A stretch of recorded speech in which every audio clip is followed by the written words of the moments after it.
hands on aviation history. What could be a more perfect gift than a flight on a historic B-17? Taking to the sky on the iconic bomber is an experience that will never be forgotten. For the touring schedule, reservations, or more information, go to b17texasraiders.org or call 855-FLY-A-B-17. Thank you for listening to Lone Star Community Radio. This program was broadcasted and recorded live from the LSCR studios in downtown Conroe, Texas. Lone Star Community Radio is supported by listeners like you. Donate and sponsor today. For more information on getting involved with Lone Star Community Radio, contact us at lscrstudios@gmail.com or visit us online at www.irlonestar.com. You are listening to Lone Star Community Radio on 104.5 KCZW LP Conroe and 106.1 KZCC LP Conroe and worldwide on irlonestar.com.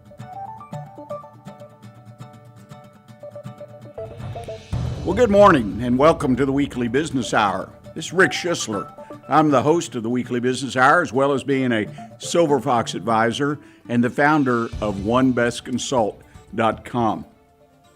Appreciate you joining us today. I think we've lined up a good show. We've got some business news, we got some business information, and we've got some conversation that started in the last couple of weeks, and we're going to address that as well. Got a mailbag item. We got a little bit of everything for you today, so let's get to it. We are broadcasting live today from the studios of Lone Star Community Radio, downtown Conroe, first floor of City Hall, right in the middle of what's happening in Conroe and Montgomery County. It's the fastest growing city of its size in the country, according to the latest statistics released by the Census Bureau. So you can't be in a better place to be in business, that's for sure. Well, let's start with a little business news that I think you can use. I don't know for our local people whether you caught it in last week in our Conroe Courier newspaper, but the city administrator and chief financial officer both are no longer with the city. This leaves a hole. They're going to assume have to find people to fill. But a lot of changes going on at City Hall right now, so keep your eyes open because what happens at City Hall, obviously, in the long run does affect you and your business. The price of gas continues to trend down. That's been an interesting one for me. Across the state of Texas, it's down just quite a bit less than 1% for last week, according to U.S. Energy Information Administration. They do a short-term energy outlook from week to week. And they said expect by the end of the year, and to me this is important, they're projecting $3.21 a gallon, which according to what I paid at the pump last week is going to be another 10, 20 cents or even more depending on where you are in the state of Texas. So apparently our gas is going to get a little less expensive, but no way, no how is it like it was a year or two ago. New business, the Moco Food Hall opened in Conroe. It was a big event a week ago Saturday. Great venue, had wonderful turnout of people, all kinds of things to do there, places to eat, good crowd of people. Downtown Conroe, for those who have not visited or do business here, is really, really blossoming out. It's a great place to come, particularly in the evenings.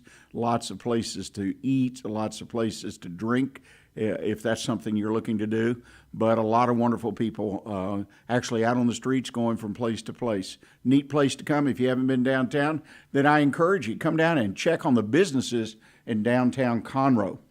The Weekly Business Hour is where Montgomery County and businesses, in fact, throughout the world through the internet, irlonestar.com, connect to talk about the latest in business news, ideas to improve your business, and to be part of the conversations that ultimately can make a real difference in your business.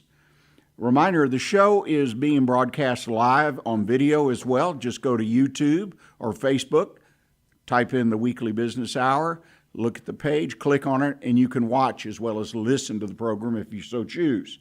And also, I remind you, if you've got a question, comment about the show, the format, the issues, you've got something you'd like us to talk about, or you've got an issue in your own business, just drop me an email. It's real easy. Send it to that's the number 1, bestconsult@gmail.com.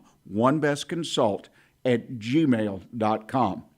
Well, today I'm going to do something a little bit different. I had a conversation recently with a good friend of this show, Dr. Patrick Woock, You may recall, if you've watched the show, Dr. Woock is the director at UST's McNair Center for Entrepreneurship and Free Enterprise. And he has been very, very active in the community here in Montgomery County, of course, Harris County, where the University of St. Thomas main campus is. They have a campus here, though, in Conroe. And he has been very active in promoting and providing entrepreneurship education. Most recently, we interviewed some of the vets. They had a special program set up for our vets to come in and get some training on how to be a better entrepreneur and hopefully be more successful. And they've got a new program they've come out recently, and it's really interesting to me and shows the width and the breadth and the real opportunity for those who want to be in business for themselves. This is a big part of this, and the feeling at the University of St. Thomas apparently is that we need to open that opportunity up to as many people from many backgrounds as we can. So I hope you'll listen to that conversation. In that conversation, I not only have Dr. Woock, but I also have his Dr. Tera Torres. She's the program chair of UST's Associates of Applied Science and Pragmatic Studies. Boy, that is a mouthful. But Dr. Torres has got a great perspective and brings this to the team of her and Dr. Woock the opportunity to find some success, I think. But they're putting on an entrepreneur workshop for PIDD. That's people with physical, intellectual development disabilities. So you heard that right. Giving the people in our community that may have a physical, intellectual, or development disability the opportunity to be an entrepreneur. This is really interesting stuff, folks. And I think there's something in this conversation, even if you don't fit in that category, to understand what's going on and how it might benefit you. So please sit back, grab a pen or pencil, a pad, or pull up to your computer and take notes as you listen to a conversation with Dr. Woock, Dr. Torres, talking about their new program at the University of St. Thomas directly aimed at the PID population in our community. Well, ladies and gentlemen, we've taken the show back on the road, and we're out talking to other business people, business experts. And in this case, I think we've got a real treat for you. We're going to be talking about entrepreneurial education and visiting with our friends at the University of St. Thomas. Of course, that can mean only one thing. We're talking to Dr. Patrick Woock, Director of the University of St. Thomas McNair Center for Entrepreneurship and Free Enterprise. Patrick, how are you today? Rick, always a pleasure. It's great seeing you again, and it's great to be back on the weekly business hour. We're just always excited to talk about entrepreneurship. I'm always fired up, always trying to get out there in the community and really just share. And as you and I were talking about a little bit earlier, I mean, Houston, if you're going to be an entrepreneur, this is the place to be. This and Montgomery County are the place to be entrepreneurs here in this next coming 10, maybe 20, and I would even say the next 50 years. So talking about entrepreneurship, that's just to me, just like, being in Houston. Yeah, they kind of go hand in hand, and I agree with you. And it's been that way. Of course, I was born and raised here and saw family business just bloom and got into other businesses. It's been a great, great place since the Second War, if you go back and talk to my dad or grandfather. So it's generational. So, and it's still moving forward. Well, today, one of the things you and I talked about off air, I mentioned briefly, entrepreneurial education, as you well know, some people get it, some people don't.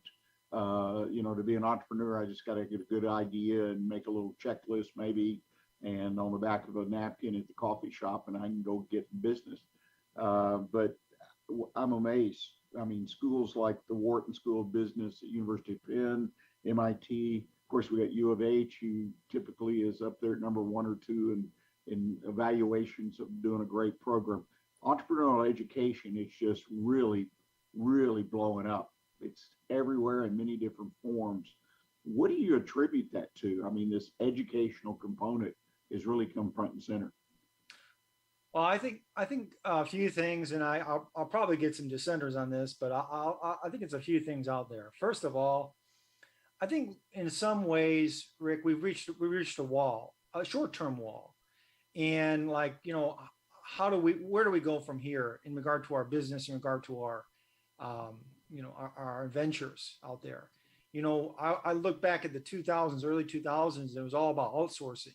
That was the way that we were going to make money, right? And so a lot of these businesses, good or bad, they put a portion or a part of their business, all of their business abroad, and what happened is, I think over the last 5 years, and you and I have seen this with all the cost increases and the inflation, all those benefits have declined, right?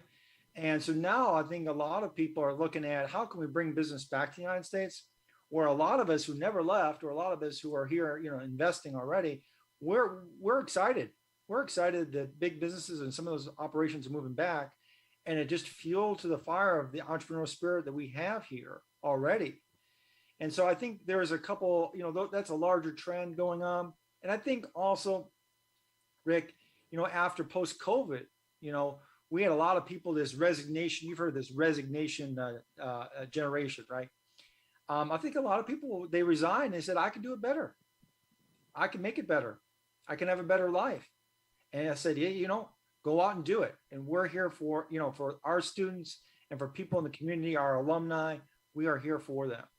If they want to resign and start a business, hey, I did it and my dad did it. And I think that's one of the greatest things you can do is take the bull by, as they say, take the bull by your horns and go out there and make something. Well, I'm just amazed with what you're doing and what the University of St. Thomas. I mean, you've developed some very specific programs. I know the last time you were on, we talked about the entrepreneurship program focusing on veterans, which I understand has been very successful. And now you've got a new focus, and I really want to talk about it today because as you look into it, and I read some of your information and print material that was available, it's a very, very interesting, but it's got to be a very challenging program for University of St. Thomas and everybody's affiliated with it to put on. So tell us about this newest program and who you're focusing on and why you're doing it. And introduce us, though, first, your special guest. Tera Torres is with us, and tell us all about her.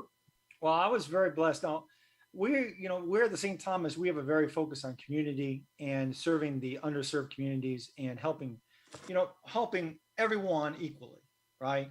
And I remember many years ago being in a little city called Dingle in Ireland, and there's a stone that overlooks, planted there by the beach, that overlooks the ocean. And it's a society is only as great as it treats the lessest of all. And what it says is those people who have the less advantages, how we take care of them and appreciate them and empower them is how we really are as a society, right? And I think St. Thomas really, we may not be as big as U of H, as you said, or maybe not be a Rice, but in the area of helping community and society, that is our absolute focus. And I've been very blessed to have Terry on our team. Terry heads up the Pragmatic Studies group, at the University of St. Thomas. And she is an amazing go-getter, a great partner to have. And we put together this program, her and I, mostly led by her, how to inspire entrepreneurism in those people who are physically and intellectually developmentally disabled. It's called PIDD. And I'll let her talk a little bit about her area and what she's doing. But I tell you, Rick, I couldn't have a better partner. And she is dedicated, and this is a person who really, embraces her field in education. My name is Tera Torres. Thank you, Patrick, for having me on, and thank you, Rick, for sure. I am a faculty member at University of St. Thomas, and this is my 13th year here. I work specifically with people who learn differently, people who do life differently, and I'll tell you about my background just so you have kind of a frame of reference. I've been a special educator. This is my 21st or 22nd year. I don't remember. I'm also an educational diagnostician by trade, so I can diagnose people as having learning disabilities or intellectual disabilities, etc. And one of my research interests really come down to access for people with disabilities. If you do life differently, if you do things differently, if you don't fit into the proverbial box somehow, do you still have access to everything that other people that that are doing life the same way have access to. And my experience has been no, there's no access. There's no access to post-secondary opportunities like college. There's no access to the job market. There's certainly no access to learning business ideas or entrepreneurial skills. In this population, we've never had access to any of that. So when Dr. Woock contacted me about potentially putting this whole thing together, initially I thought, what, you want to teach people that do life differently how to be entrepreneurs? Because we've never had such an opportunity before. So this is super exciting. You have ADHD, or you have autism, or you have dyslexia, or you have executive functioning difficulties, or you have anxiety difficulties. You have a good idea, and you want to learn how to be an entrepreneur, then this is the place for you. And to even have that opportunity to even say that is amazing to me. Well, it definitely is amazing. I mean, when I first saw this information, and I said to myself, because we have a daughter, our oldest daughter has been teaching and working in special ed about as long as you have, and in the primary school, high school, area, and the school district, public school districts. But and I listen to what she does, and the passion she carries, and how she always talks about progress. And so there's obviously an opening there. And then, of course, as Patrick alluded to, entrepreneurs, we need them. We need all of them. Right. And right. So if this opportunity is there for these folks, along with anyone else, to learn a little bit and connect with their idea to make it, reality, then it's a neat idea that I definitely would support trying it out, see if it works, see what happens. Now, something I'll tell you, Rick, do you know, and I don't know if you knew this, or if the community that we're speaking to knows this, people that do life differently are the most creative people on the planet. That's where the game changers are. If you think of all the great ideas that have come across in history, all of the great inventions, all of the thought patterns, all of those things came from great thinkers that did things differently. All of them. And we're not just talking about, the classic, well, Albert Einstein had autism. We're not just talking about that. We're talking about, if you can trace back any good idea, anything that worked, anything that moved the needle, that pushed society forward. It came from somebody who did life in a different way, always, every time. So of course, that's where we're going to get these ideas from. You mentioned that we have a grandchild who's now 4, who was born with spina bifida, and she is a very creative individual. Yep. Always. Conversationalist and the bright. She just is just really interesting to be with. Lots of fun and very, very active. And so I kind of get a small sense of what you're saying. Yep. Just dealing with a 4-year-old, if you will. So. Well, yeah. And so now to have this with this entrepreneurial education, now we're talking about going to these people that have these ideas and helping them cultivate these ideas and helping them pull the ideas out, bring them to fruition, and see what it's like to take something from start to finish, to create something and take that creation from start to finish. And in my opinion, that's what we're all supposed to be doing. We're supposed to be creators. That's how we improve society. That's how we make things better. We create. And now we're going to bring that opportunity to create to a whole group of people, and where all those ideas have been sitting all this time. That's fantastic. Yeah, the productivity has been withheld and Yep. not going to be. Yep. Patrick, I'm amazed. I mean, as Tera mentioned, the connection of University of St. Thomas of bringing this concept or idea to entrepreneurship, right? And how did that happen? I mean, who was the creator of that idea of making the connection? Well, Rick, I would say it's more of an inspiration from being at St. Thomas. One of the things Dr. Ludwig has been very inspiring is really getting back to our Catholic roots, right? and really understanding that, the cardinal rules and what's behind Catholicism, and even more so, being a Christian to one another. Let's say it in that way. And one of the things that I think we try to do, and sometimes successful, sometimes not, is, we, especially at some of, like when I first came, let's say it this way. When I first came to St. Thomas, I tried to have entrepreneurship and then try to include Christian values in it, right? So it's like I had this plan and then, for lack of a better word, slapped on Christianity. Okay, for lack of a better word. Okay. And after a while, it worked. I had some of the teachings and some of the discussions and some of the philosophies in my class, being a conscientious capital, thinking about others in the way that you deal with your community and in dealing with your own spiritual self. And then I had a epiphany. I said, how can we originate, instead of taking a program and slapping it on, how can we originate a program that's built at the core from Catholic and Christian values and bring it up? That's heart and soul Christian values, and bring it into fruition into the business world. And that's where this idea came from, is, the leadership of Dr. Ludwig and the inspiration he provided me. And of course, having amazing resources like Tera, it's inspiring.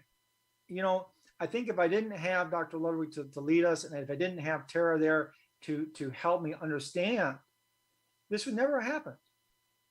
And I think that's one of the differentiators of St. Thomas is, as you pointed out, in Houston, we have U of H, we have Rice, we have HCC, which also is one of the top entrepreneurial schools. We are never going to be one of them. Never going to happen, right? You can try, and I'm sorry if I'm probably upsetting someone, right?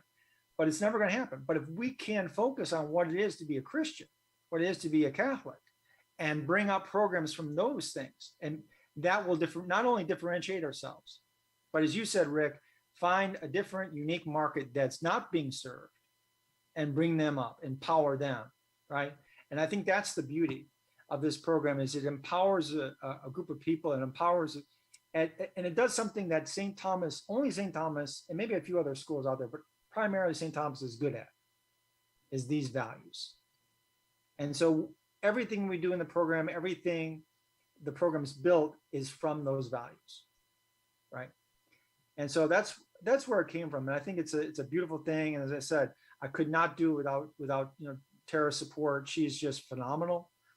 And and it's going to be, don't get me wrong, I mean, this is early days, so it's going to be a lot of work. As you know, Rick, it's always hard work you got to put in the beginning. But our goal is to build something really beautiful, and something that's really connected to the community. Well, you mentioned Dr. Ludwig and his inspiration, and one of the things, comments I read in some of the print material you have, is a quote from him, and it really kind of made me stop for a moment and really contemplate. But the quote was, "It is our mission as part of God's family to help students find their gifts, especially those in society who are often overlooked." Yes. And that sounds like a motto to me, the old motto. This is our motto. This is what we do, our mission statement, whatever you want to call it. But it obviously comes right from the heart, and you're making this happen. And I understand the name of this program, of this workshop that you're putting together, is Grace. Talk about that a little bit. What a title. That's, if I can say, that's a catchy title. Well, like all administrators, we go back and forth on the name, so it's not 100%. But I think in Tera and I have talked about it back and forth as well. But let me just deal with the origination of that name. When I was thinking about the term grace, it has so many different connotations, right? But one of the things is when we have grace in the world, right? It's almost like God's empowerment in us, right? It is the grace that we bestow not only on ourselves, but on the community at large. It is the grace in which we are, right? And so to me, it was a beautiful word that has so many elegant connotations, but I think it also, in a very subtle way, looks at empowerment. It looks at the empowerment of maybe not physical empowerment, but spiritual empowerment, right? And I think that's the original, the meaning of where we came about for that phrase. I don't know, Tera, what did you think about grace when you saw that? You had a little acronym you were working on, and to be frank with you, it may not be the word it may not be the name of the program we end with, but it's something that was originally originated with. So. Well, the empowerment piece of the word grace definitely spoke to me as well. And I'll tell you this, several years ago, my priest gave a homily at church about creating. And he said, God created us, and he charged us to be creators as well. We're supposed to create. And when you create something, the way you know if it was really God gifted, or if it was what your motivations were, or if it's going to work, is you check the fruit of that creation. Always check the fruits of the spirit, et cetera, et cetera. And so with creating anything comes empowerment. And sometimes that word grace can be, it's used in so many different ways. It is a beautiful word, but it's used in terms of empowerment. What we're saying is, not I'll extend the grace to empower you. What we're saying is, I'm going to extend grace to myself as I engage in this journey to become an entrepreneurial spirit, or to be an entrepreneur myself. But somehow I'm going to engage in my spiritual self. I'm going to give grace to myself. I'm going to give grace to the world, and I'm just going to go with it. I'm going to see what happens in that regard, because that's what we're supposed to do. That's what we're charged with. According to my priest homily, we're charged to create, and out of creating comes grace. So I like grace. I am working on an acronym. We'll see if that comes to fruition. That's a wonderful word. It really communicates. Well, let's kind of step aside a little bit. Let's talk about the program itself. I understand it to be about a 10-hour total involvement. What are your objectives? If I go through your program, what is it that I'm going to see, and what can I hope to walk away with as far as information, motivation, whatever it might be? That's a great question. I'll take it first, and I'll hand it off to Tera when I'm done. I think from my point of view, we're doing 10 modules, right? And entrepreneurship education is an evolution. I think if you ask Bauer and you ask all the different top schools, they'll all tell you it's an evolution. And we as educators are learning just as well as the students are, right? And my main focus is that people, students, whoever comes into the program, will have the ability to start a company at the end. And so you need to look at, Rick, what are the steps that are needed to empower someone, provide them grace, so that they are able to start something. And I think we can all, especially this post-COVID environment, we can all say that we're all in need of a refresher of our social skills, right? Because we've all been isolated for quite a bit. And with that, I think comes confidence. Right, because I think when you're out there, as you and Rick and I, we've done a lot in our years doing networking. But those first times you go networking, you're nervous, And I think we need to focus on right off the bat building confidence in people, kind of refreshing those social skills. That's one of them, and that goes hand in hand to having a mentor. You have to have a mentor. You need to have someone there, as and all of us. In our lives, I've been very lucky to have someone on my side who can tell you, what to do, where to go, and help you out, like they say, carry you, when things are tough, right? And I think that's also very key. And outside of those first things that start out, we're going to go through our program that naturally empowers someone, gets them out, not just networking in their community, not networking in their local community, but gets them online, on LinkedIn, gets them talking to people. And have them create their own video. I love people, when we probably in your business audience, we all know what an MVP, minimum viable product. We've kind of heard that around a few times. I always love people making commercials. I always have my students making commercials, and gives people to show stuff, right? So we have them making commercials and doing promotions early so they can start talking. And as you know, probably one of the more also keystone things, I'm just going to finish up here, is pitching. You mean, it's great to be confident. It's great to have a commercial. It's great to have all these things, but if you can't pitch, you know this, Rick, if you can't pitch well, you're not going to get that next meeting, right? You're not going to get that interest, right? So we're also going to teach them pitching, and then, how to set up your business and things like that. So those are really some of it's kind of an overview of those are some of the key things we're going to hit on, but I think we can all agree those are very important things to get an entrepreneur up and going. Tera, what do you think? What are you interested in? What do you want to help out when we do these things? What are you looking at? One of the biggest things with people that have disabilities or people that do life differently is that confidence piece, that knowing how to navigate the world. Because if you remember, if you grow up doing life differently, the world is not kind and the world is not nice. And most of the students, because we also have a college degree program at University of St. Thomas for people that have learning differences. Most of the students that are coming in have the same story, that they have been so beat down. There's no opportunities. No one knows how to reach them. No one has taught them. They don't know how to learn this. They're embarrassed to say that they need things this way or that way. They're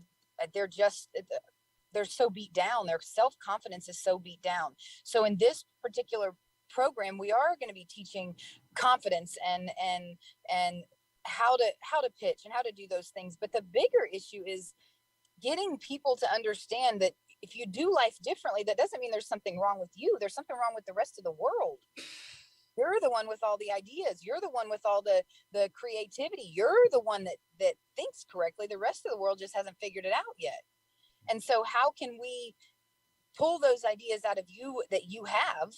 How can we empower you to get out there and work through all those things that you're nervous about, work through the anxieties and work through the being nervous in front of a crowd of people, work through talking in public, work through the social skills deficits that you might have? How do we work through all of that?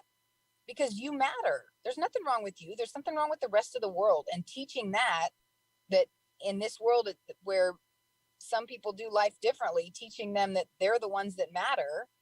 That's one of the hallmark learning objectives in this whole program.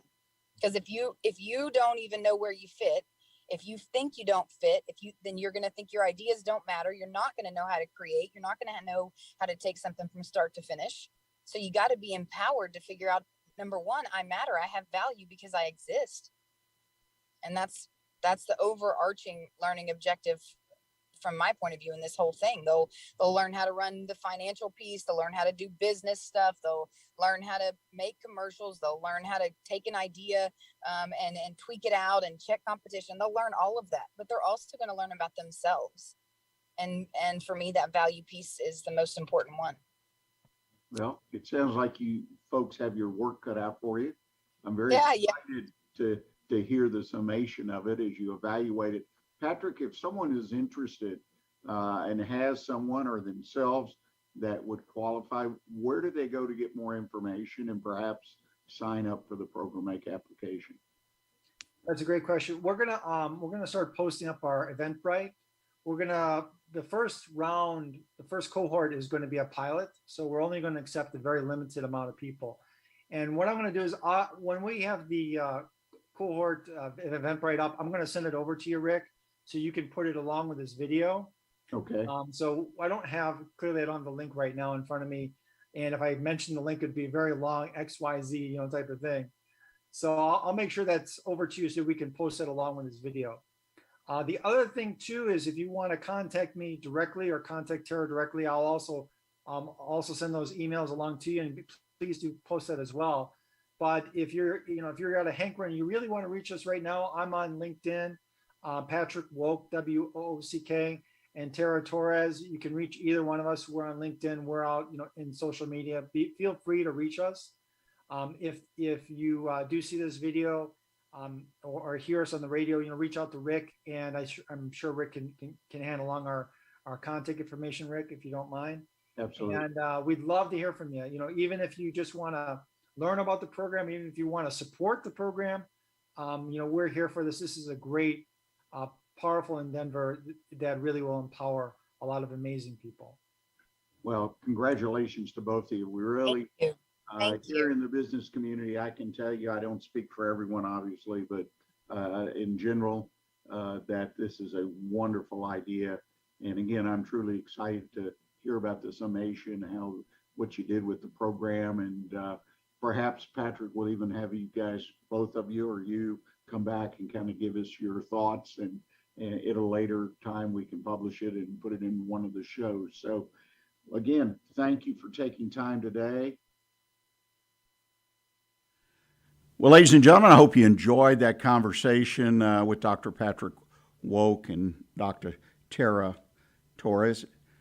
Very interesting program they developed, and I want to thank them for taking time to join us here on the Weekly Business Hour and enlighten us about this exciting new entrepreneurship program that they and the University of St. Thomas are offering. And I also want to thank President Richard Ludwig of the University of St. Thomas.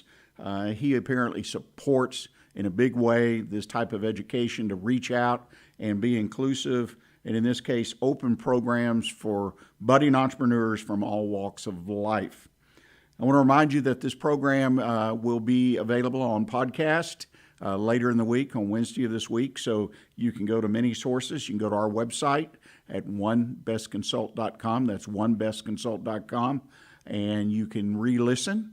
And if you've missed part of the show, or if you particularly want to share it with somebody, we'd appreciate it. Share the program with someone in business and see if they will come on board and be a regular listener as well. Well, what's coming up the second half of the Weekly Business Hour? First, we're going to go to the mailbag. We've got a question. How do I hold on to my customers? Well, that's an age-old question, one that most of us deal with at least in the background every day, an important key to successful business. But this particular email addressed it in light of all the different things that are going on with inflation, recession, the political situation, all this turmoil, so to speak, and the impact it's having on people's buying decisions. So we'll address that. And then I'll finish up today's show, as I like to do, with the One Best Consult tip of the week. This week, it's entitled, Do You Have What It Takes to Succeed as an Entrepreneur? Review some of the basics that people who start out to find a business and start a business or buy a business, some of the basic things you need to make sure that you have those characteristics, or that you can farm them out, so to speak. It's a good thing to check yourself from time to time, even if you've been in business for 5, 10, 20 years. So stay with us, please. We're going to take our bottom of the hour break, and we'll be right back with you on the Weekly Business Hour.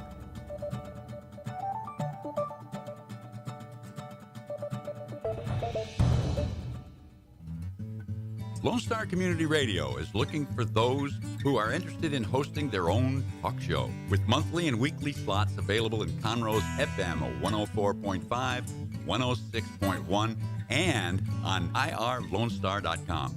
Start your own podcast, create your first YouTube channel, and be on TV.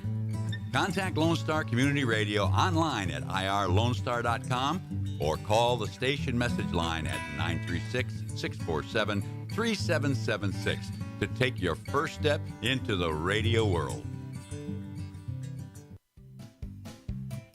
Health Center Southeast Texas is a federally qualified health center. We accept Medicare, Medicaid, and most major private insurances. For our self-pay patients, we have a sliding scale discount program available. Our health centers have qualified providers and staff striving every day to provide the best quality of care to our patients. Services offered are family medicine, behavioral health services, telepsychiatry, and pediatrics. We have 4 area locations. Look up the Health Center Southeast Texas online at hcset.com.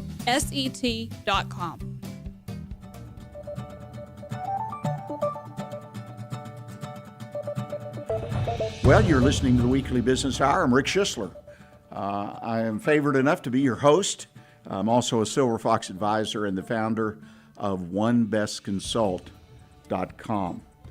Well, the second hour of the show, we're going to go into the mailbag. We're also going to talk about our tip of the week. But before we get into that, I want to remind you that The podcast of today's show will be available in a couple days. You can find it in many different places on social media, but just go to YouTube, Facebook, find the Weekly Business Hour page.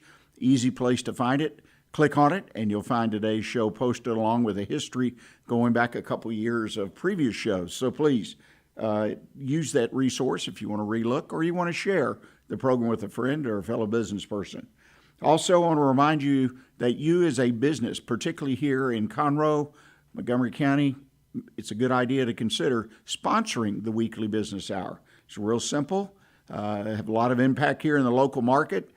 So please reach out to me. Let me know. Just drop me an email at onebestconsult. That's the number 1bestconsult@gmail.com. I'll send you back some information, and hopefully you find it favorable, and we can sign you up to sponsor the Weekly Business Hour.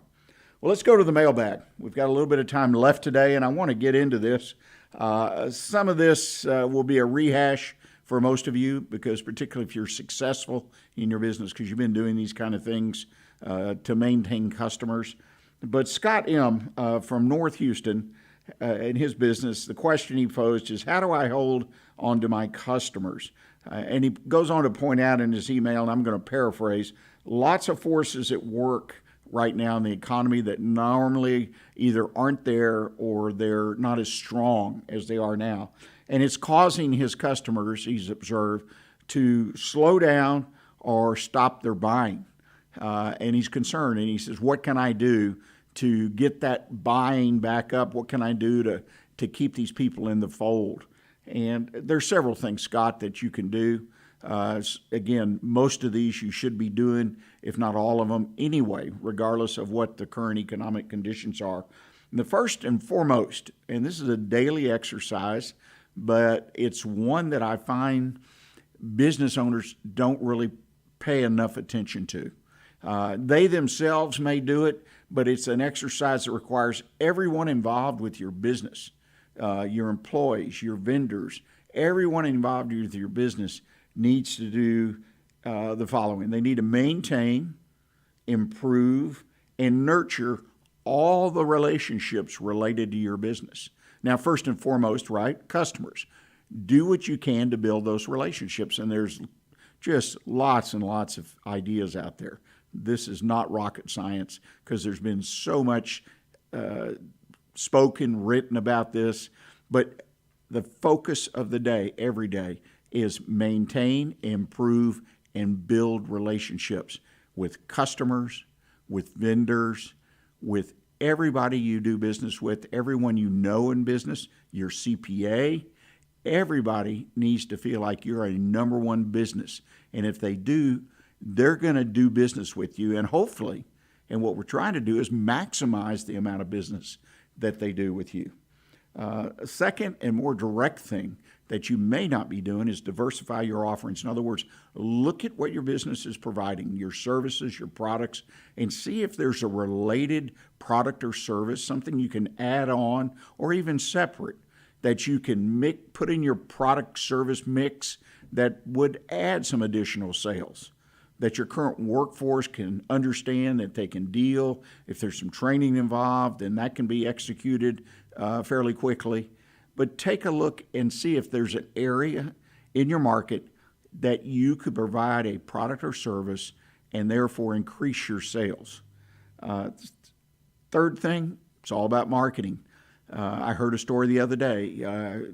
Business wasn't doing that well, and one of the first things they did, right? I mean, you hear this time and time again. They cut their marketing, among some other things.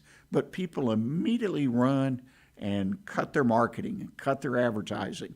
And if you plan to stay in business through a challenging time such as we're in now, you can't do that. In fact, you need to look at increasing that. Find other places to cut your expenses and your cost, but increase your marketing when the wind is blowing the hardest and you're having the hardest time to move forward in your business. Don't cut your marketing. Don't be afraid to ask your customers what they need and want.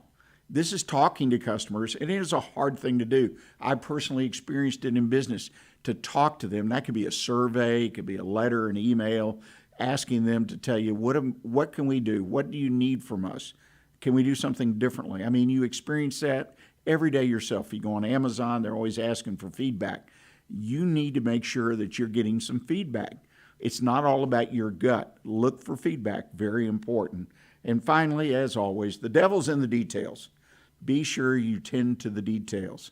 Don't drop the ball on anything, even if it's a small item. Make sure that your business is running on all cylinders, as my grandfather used to like to say. All cylinders need to be fired. They need to be doing that whether we're in a challenging time or smooth sailing, growth and whatnot. Make sure that you don't let the devil in the details bring your business down. Well, our business tip of the week, I want to shift to that with the remaining time we have. Best Consult tip of the week. Do you have what it takes to succeed as an entrepreneur?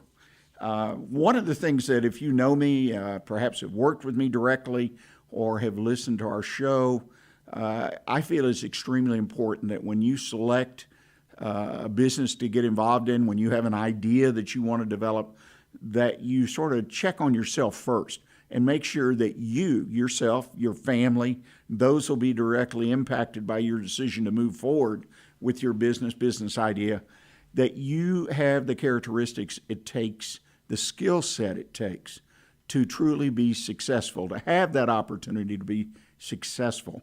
And there's several things that I feel are more important than others. I mean, this list could run into the hundreds. But first and foremost, do you have the ability to manage money? Do you currently manage your own money, your family's money, and do a good job? You need to ask yourself that and be honest about that. Because when you start a business now you're going to have to manage the money of the business. Now, that doesn't necessarily mean you have to do the bookkeeping. But a lot of people, when they first start, do the bookkeeping because they wear many hats and have many functions, many responsibilities when they first start a business. But make sure that you can manage the money.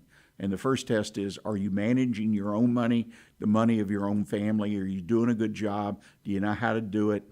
Do you know how to timely do it? Very, very important characteristic to have before you bet on a new business idea, a new business. Secondly, I believe, is the ability to identify strengths and weaknesses.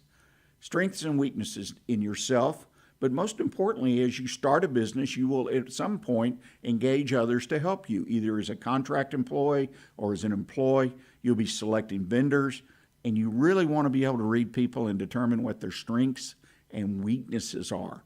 And there's books out there, there's things you can do to study. If you have a mentor like myself, I work people through this all the time and evaluate personnel with them, the strengths and weaknesses, to make sure that they generally fit the profile of someone that can help your business, not hurt it. Again, vendors, right? Customers to some extent, but vendors and employees being the key one there. And that leads to the next one, the ability to hire effective people. I personally believe it's one of the most, if not the most critical aspect of building a business, is your ability to identify talent, your ability to hire people, the square peg in the square hole. That's the methodology I was taught when I was growing up, is finding the right people to fit the positions that you have. It's a skill. I think there's a little bit of art sometimes. But when you start the business, chances are you're going to be the one doing the hiring directly. And maybe you'll always be involved in the process. But you've got to build your skill set up here. And you've got to feel comfortable about doing it. And it's a neat skill to develop, again, because you look at companies that do well, small, medium, or large, they have the best people. And that is obviously the key to success, is your ability to select, to train, and to encourage and motivate the people who work for you. So your ability to hire the right people is essential for you to get where you want to go in your business. Last but not least, again, moving up the ladder a little bit, is the ability to manage staff. Do you have what it takes to be a manager? And that's not just pointing to things or barking orders, but the ability, again, to identify the best people, And once you bring them on, to make sure they're trained, make sure they're as effective, they're given the tools they need, all the things that go into managing people. It's very important because you've got to constantly motivate, encourage, and develop your staff. It goes on and on.